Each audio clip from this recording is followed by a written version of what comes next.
Continuamos hoy, amigo oyente, nuestra marcha por la segunda epístola del apóstol Juan, y volvemos al primer versículo que dice, «El anciano a la señora elegida y a sus hijos, a quienes yo amo en la verdad, y no solo yo, sino también todos los que han conocido la verdad». Podemos notar que en este versículo se enfatiza 2 veces la palabra verdad. Y como ya hemos dicho, eso es lo que se considera la clave para esta epístola. Ya hemos identificado al anciano como Juan, y él puede estar utilizando esta expresión con un doble sentido. Podría significar que él era un anciano, entrado en años, ya que al escribir esto había pasado de los 90 años. También él tenía un cargo en la iglesia. Ahora él no llama a su cargo como el de un apóstol, y la razón para eso es algo bastante obvio, ya que la persona a la cual él está escribiendo acepta su autoridad, y por eso sencillamente él se llama a sí mismo anciano. Ahora está dirigida esta carta a la señora elegida. Y queremos repetir una vez más esa palabra que presentamos anteriormente, o sea, la palabra electa. Bien, puede ser el nombre de una mujer destacada, prominente, y probablemente lo era en la iglesia. Él también podría haber estado pensando en la iglesia misma. Y luego él dice, y a sus hijos. Y esto puede referirse a hijos físicos de esta mujer, de esta señora, o bien puede ser los hijos espirituales de la iglesia. Creemos que esto puede ser considerado de ambas maneras. Esa es la razón por la cual enfatizamos esto. El hecho en lugar de la persona, de la iglesia. Y deberíamos decir la iglesia en general. Y la iglesia hoy, es decir, cuando decimos iglesia, no estamos pensando en ninguna iglesia local o en alguna denominación en particular, sino que nos referimos al cuerpo en general de los creyentes que forman la iglesia hoy. Esto ha sido algo relevante para la iglesia a través de los siglos. En realidad, esto que se menciona que ha sido escrito aquí, es algo que ha sido muy productivo en la vida de la iglesia. Y es importante que creamos esto, ya que se le ha dado tanto énfasis al amor, que necesitamos esta pequeña epístola para que esto nos haga cambiar, nos haga amoldar, y para que podamos apreciar en la perspectiva correcta lo que es el amor. Luego Juan dice, a quienes yo amo en la verdad. Ya hemos dicho que el amor cristiano puede expresarse solamente dentro de los límites de la familia de Dios. Y esto se refiere a aquellos que tienen la verdad. Y aquí la verdad es la palabra de Dios. Y también aquel que es revelado en la palabra, el cual es el Señor Jesucristo mismo. Esto es, en realidad, el amor en la verdad. Ahora él dice 2 cosas aquí. El objeto de su amor debe ser otro creyente en Cristo, un creyente genuino. Y también que él es genuino en asegurar esto, que esto no es una práctica piadosa lo que él está diciendo. Esto es algo genuino y muy real para él. Es algo que nosotros necesitamos mantener delante de nosotros. Él dice, a quienes yo amo en la verdad.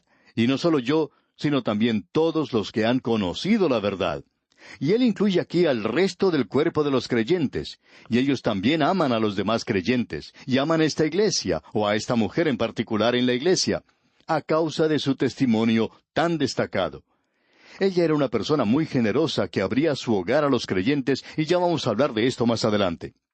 Ahora, en el versículo 2 leemos, a causa de la verdad que permanece en nosotros y estará para siempre con nosotros. Hagamos una pausa aquí, amigo oyente, ya que él está diciendo, a causa de la verdad. Y esta causa de la verdad significa la defensa de la verdad. Debemos reconocer que la verdad necesita ser defendida en el presente. Debemos tomar una posición a favor de la verdad, una posición por la palabra de Dios. En el presente hay muchos de los así llamados conservadores que adoptan un método muy sofisticado, tratando de aparecer como personas listas e ingeniosas en lo que tienen que decir. No expresan las cosas de una manera resuelta, determinada, no dicen las cosas tal cual son, sino que hacen ciertos rodeos y tratan de decir las cosas utilizando figuras retóricas. Pero el caso, amigo oyente, es que debemos decir las cosas con claridad. Debemos dejar que la verdad lo diga. Debemos tomar una posición por algo. En cierta ocasión, un estudiante le contó a su pastor que un profesor suyo en el seminario no creía algo. Y el pastor entonces conversó con el profesor y le confrontó con lo que el estudiante le había mencionado. Ahora este profesor se enojó mucho con el pastor y debía haberse sentido disgustado si el pastor estaba equivocado.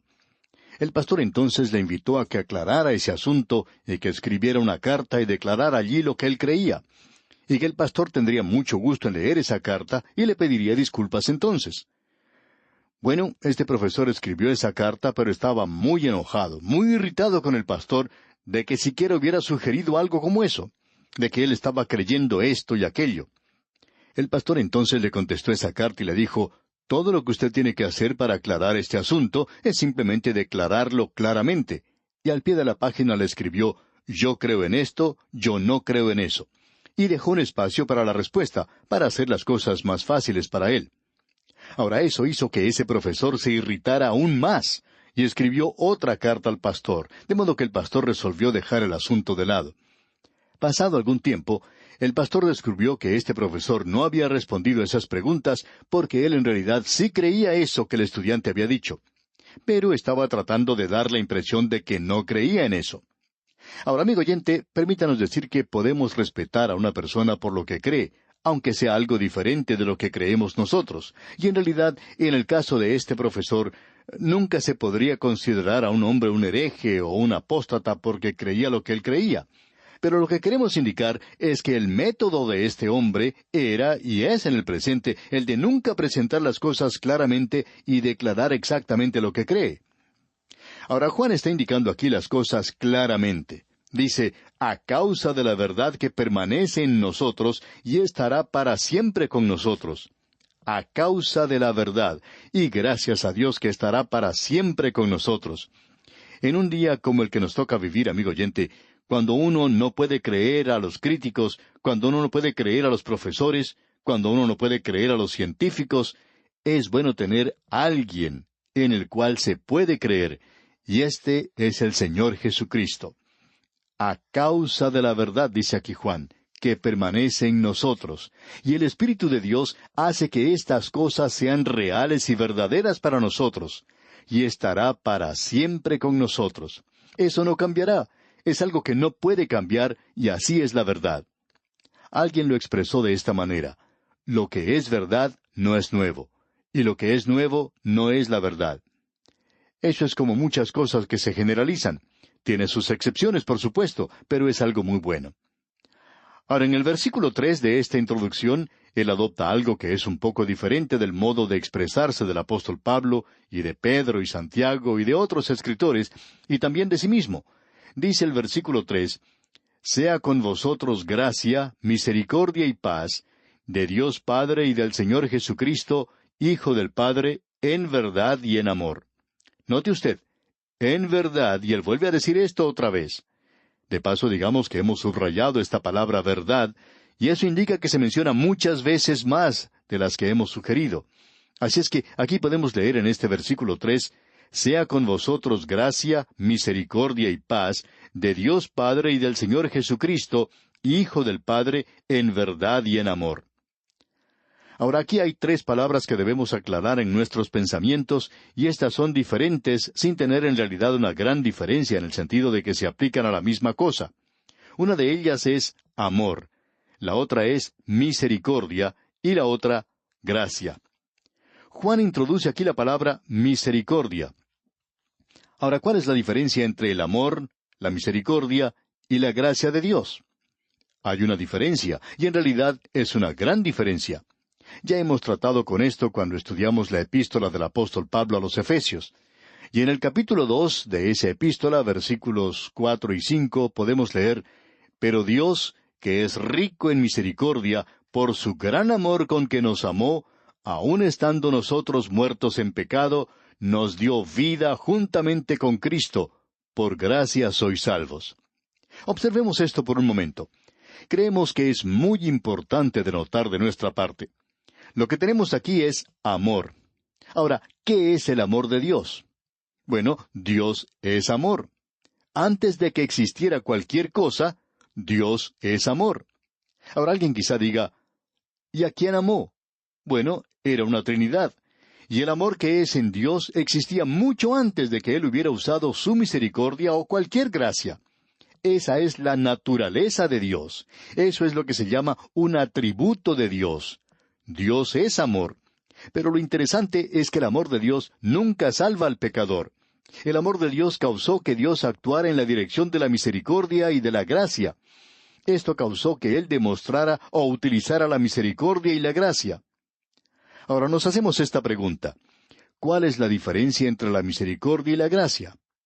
Bueno, la misericordia es aquello que Dios proveyó a su debido tiempo para las necesidades del hombre pecador. Esa es la misericordia de Dios. Queremos ser exactos en lo que decimos y lo queremos expresar correctamente, de modo que permítanos citar lo que dijo el doctor Lewis Perry Chafer en relación a esto. Él dijo, «La misericordia es aquello en Dios que provee para la necesidad del hombre pecador».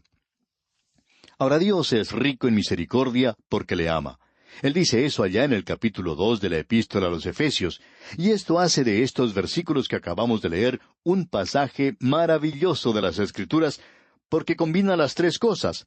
Él es rico en misericordia. Ahora, ¿por qué es rico en misericordia?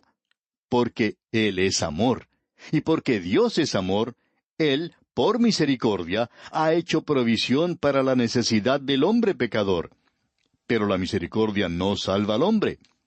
Así que nos dice que la gracia es aquello que actúa libremente en Él para salvar, porque todas las demandas de santidad han sido satisfechas. Por tanto, Dios está libre hoy, amigo oyente, para actuar en la gracia. Él puede acercarse a usted, un pecador. Usted no puede proveer nada para Dios. Usted no puede proveer nada para Él. Usted no le puede ofrecer nada. Gracia quiere decir que Dios puede acercarse a usted y decirle a usted, un pecador perdido, «Yo te amo, he hecho provisión para ti por medio de mi misericordia. Y yo soy amor, y soy misericordioso, y soy rico en gracia, y he provisto un Salvador para ti. Si tú confías en Él, por gracia sois salvos por medio de la fe, y esto no de vosotros, pues es don de Dios». Ahora aquí existe una diferencia muy tenue, y alguien puede decir que esto parece una distinción sin diferencia. Bueno, existe una diferencia en aquello que uno difiere, porque todo sale del amor de Dios. Pero Dios no salva por misericordia. Usted puede apreciar, amigo oyente, que nuestro Dios es un Dios santo, y decir, de tal manera amó Dios al mundo, que ha dado a su Hijo unigénito, para que todo aquel que en Él cree... Amigo oyente, Dios no amó de tal manera al mundo que salvó al mundo. Él no hizo eso, sino que Dios amó de tal manera al mundo que proveyó un Salvador por su misericordia para salvar al mundo. Dios puede salvar por gracia, pero amigo oyente, hay algo más aquí que es importante. La salvación no es sólo la expresión del amor de Dios, sino que también expresa la justicia de Dios. Y nosotros no solamente necesitamos Juan 3:16, sino que también necesitamos Romanos 3:26. Y escuche usted lo que dice el apóstol Pablo allí. Con la mira de manifestar en este tiempo su justicia, a fin de que Él sea el justo y el que justifica al que es de la fe de Jesús. Para poder justificarle a usted, amigo oyente, cuando confía en Cristo, Dios tiene que ser justo y santo. Él no puede abrir la puerta trasera del cielo y dejar que usted se introduzca de manera subrepticia en el cielo. Usted y yo no podemos hacer eso.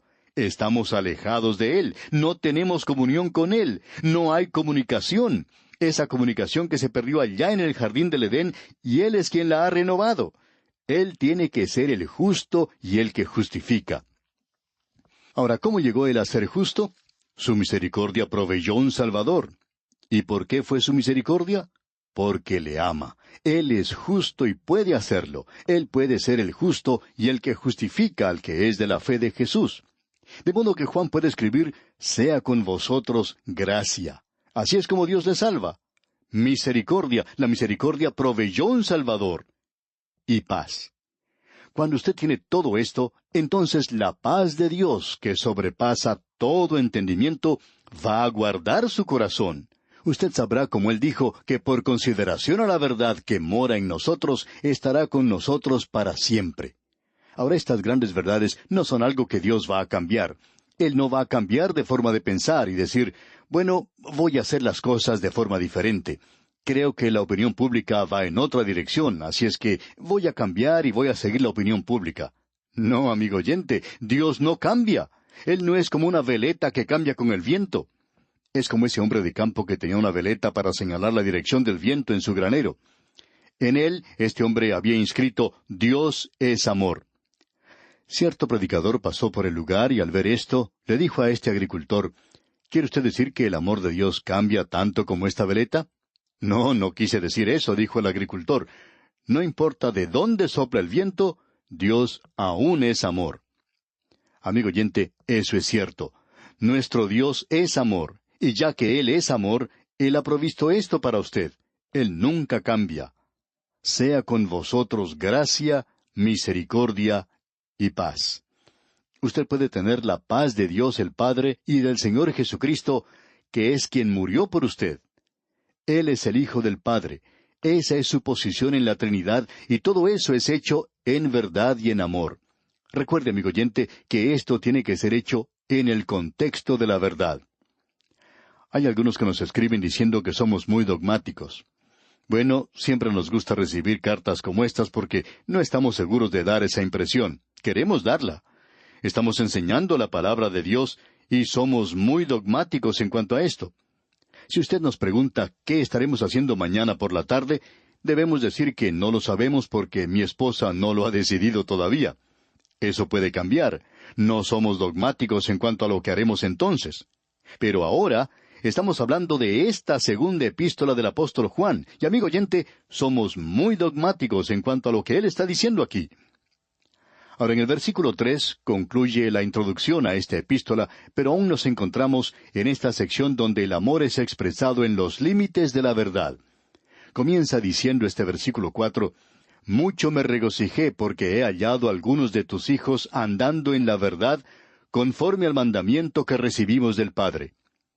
Ahora, estos hijos pueden ser los hijos de esta mujer a la cual él está dirigiendo esta carta, hijos físicos, o bien los miembros de la iglesia local. Pueden ser ambas cosas y probablemente se refiere a ambas. Y él dice, «He hallado a algunos de tus hijos andando en la verdad». Es maravilloso el tener hijos que estén andando en la verdad, conforme al mandamiento que recibimos del Padre. El mandamiento es que andemos en la luz como Él es luz.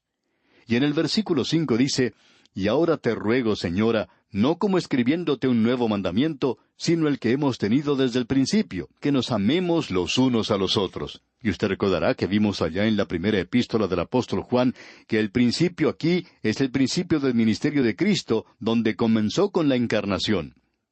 La enseñanza que el Señor Jesucristo dio era esta, «Si me amáis, guardad mis mandamientos».